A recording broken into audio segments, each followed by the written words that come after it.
The number one thing men stop doing that makes women lose interest.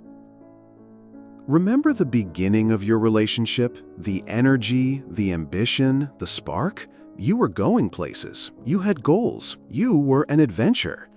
Now, fast forward a few years, does the relationship feel comfortable, safe, but maybe a little boring? Do you get the feeling that her interest, her excitement, her attraction isn't what it used to be? You've been a good, attentive boyfriend, so what went wrong? It might be the result of a single, devastating mistake. Hello, and welcome. It's one of the most painful and confusing experiences for a man in a long-term relationship, the slow, quiet fading of his partner's desire. He's doing everything he's supposed to do. He's present, he's supportive, he's a good guy. Yet the spark is gone. This often leads men to a state of frustrated confusion, where they either blame their partner or resign themselves to a passionless partnership. But the cause is often not what you think. It's not about your looks, your wallet, or a lack of romantic gestures. It's about a fundamental shift that happens in so many men when they get comfortable in a relationship. Today, we are isolating and dissecting the number one thing men stop doing that makes women lose interest. We will explore why men make this mistake, the deep psychology of why it kills attraction, and how you can reverse course to reignite that spark. By the end of this video, you will have a clear understanding of the one thing you must never sacrifice for the sake of comfort. 1. The comfortable collapse.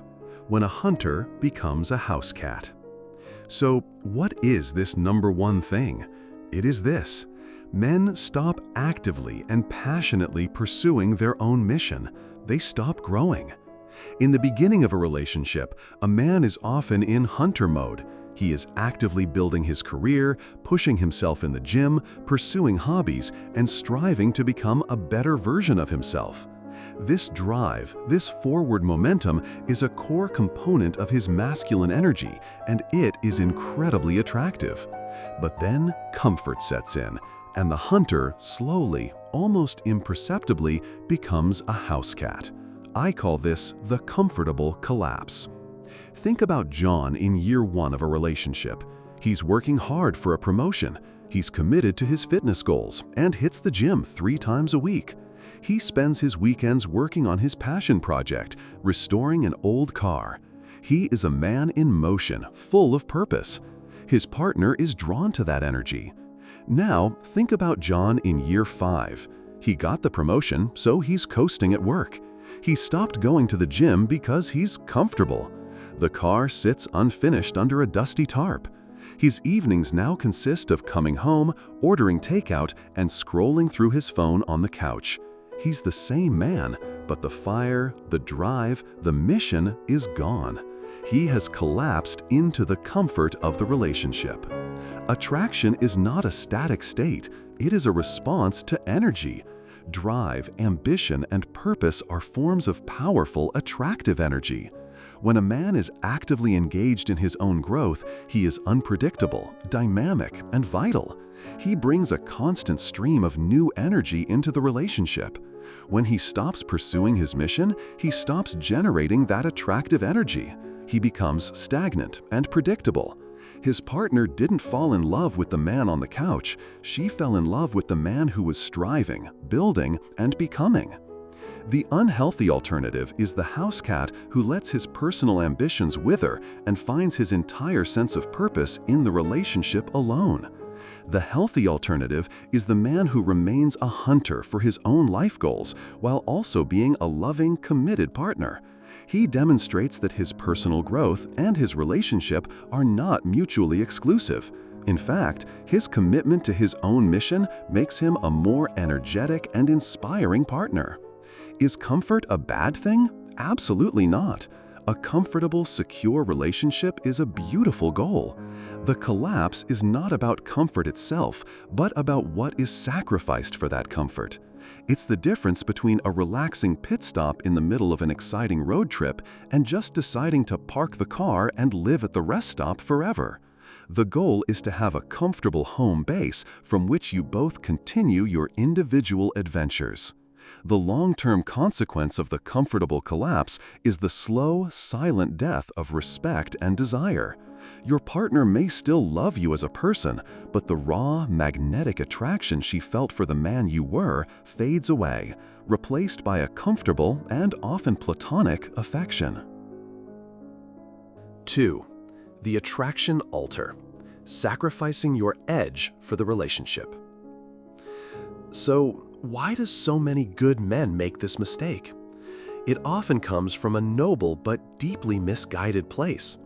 They are performing what I call a sacrifice on the attraction altar.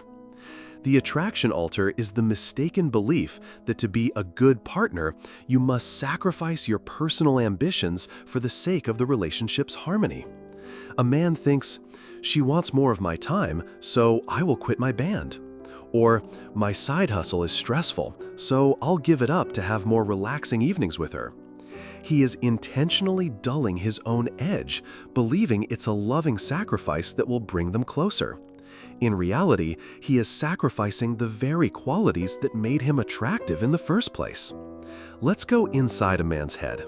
It's Saturday. He has a choice. He could spend the afternoon in the garage working on his passion project, something that lights him up and makes him feel competent. Or he could go with his partner to run errands, including a trip to a home goods store he finds mind-numbingly boring. His brain tells him, "A good boyfriend would go run the errands. She'll be happy if I go." So he sacrifices his passion for her temporary happiness. He goes to the store feeling a tiny pinprick of resentment. She might be happy in the moment, but a small part of her subconscious notes that his world has once again bent completely to hers. Repeat this small sacrifice 1,000 times, and you have a man who has completely lost his own center. This backfires for 2 reasons.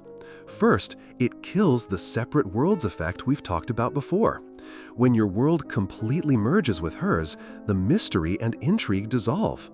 Second, it shifts the power dynamic. A man who consistently gives up his own frame and purpose to enter his partner's frame signals a lack of leadership and self-respect. It communicates, "My desires are less important than yours." While this seems selfless, it is read by the subconscious as a lack of strength, which is a core component of masculine attraction. The healthy alternative is not to selfishly ignore your partner's desires. It's about finding a balance through clear communication. The healthy man in that scenario says, "I'd love to go with you, but this afternoon is my dedicated time for my project. How about I meet you for dinner after I'm done?" He validates her desire, but he holds the boundary for his own.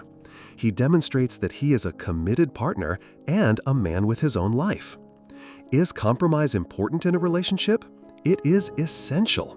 This is not an argument against compromise. It is an argument against self-abnegation. Compromise is meeting in the middle. The attraction altar is about you consistently abandoning your ground and moving all the way over to hers. One is a sign of a healthy partnership. The other is a sign of a man who has lost his own compass. Over time, sacrificing your edge on the attraction altar leads to a toxic dynamic of resentment and boredom. You become resentful because you've given up the things that made you feel alive. And she becomes bored because she's with a man who has no independent drive, placing the entire burden of creating excitement and energy in the relationship on her. What is one hobby or passion you had before your relationship that you've let slide? A guitar in the corner?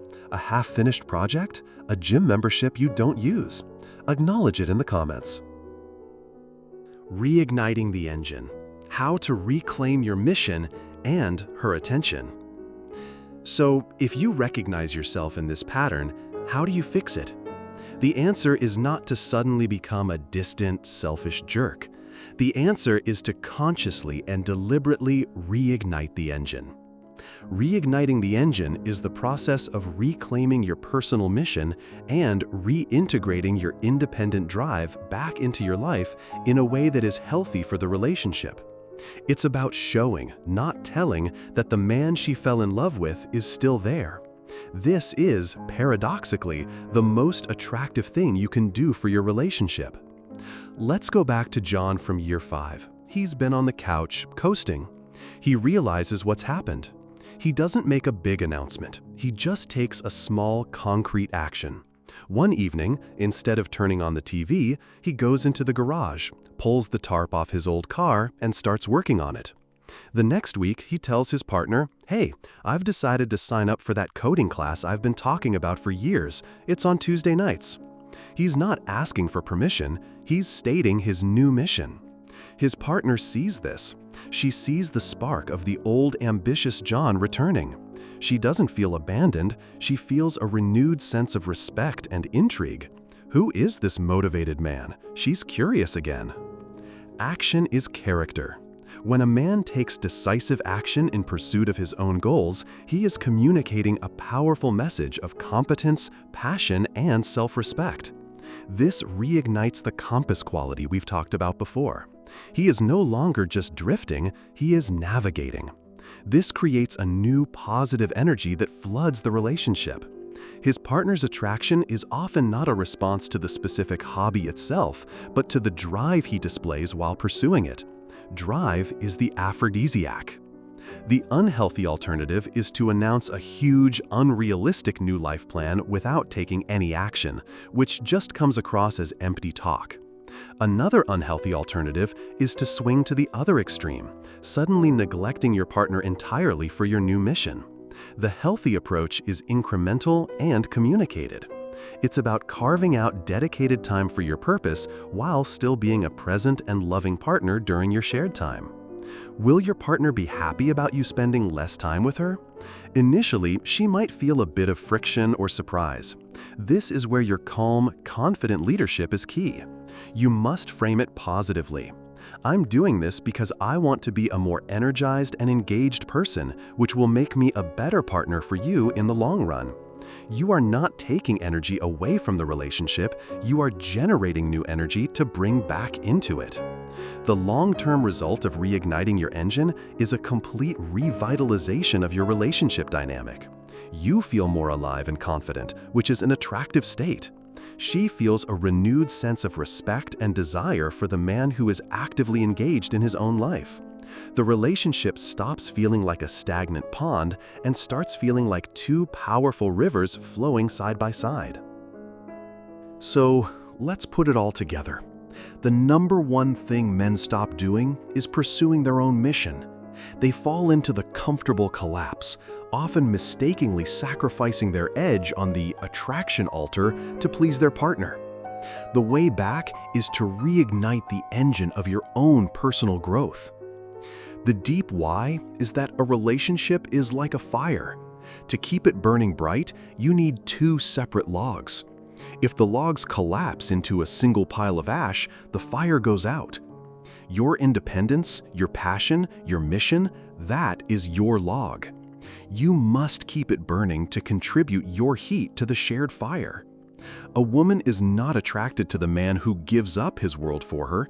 She is attracted to the man whose world is so interesting, she desperately wants to be a part of it. So, how do you start rebuilding your mission today? First, conduct a passion audit. Sit down for 15 minutes and ask yourself, what did I love doing before this relationship began? What is something I've always wanted to learn or try? Don't judge the answers, just write them down. This list is a treasure map to your lost passions. Pick the one that creates the most energy in your gut. Second, schedule a mission microdose. You don't need to quit your job and climb a mountain. Start small. Schedule just 1 hour, one time this week that is dedicated to the passion you just identified. Put it on your calendar like it's a meeting with your CEO. This is a non-negotiable appointment with your own growth. Third, communicate the why, not the what. When you tell your partner about this new commitment, don't just state the logistics, communicate the vision. Don't just say, "I'm going to the gym on Mondays." Say, "It's really important for me to feel healthy and strong again. I know that when I feel better about myself, I'm a much happier and more present partner for you." Frame it as a win-win for the relationship. Your partner didn't fall in love with a man who was finished. She fell in love with a man who was becoming. The biggest mistake you can ever make is to stop becoming. So get back on your mission, reclaim your purpose, reignite your engine. Stop being just the comfortable boyfriend and remember how to be the fascinating man she could never get enough of. That man is still in there. Go find him. Thank you for watching. If you're ready to reignite your fire, hit that subscribe button.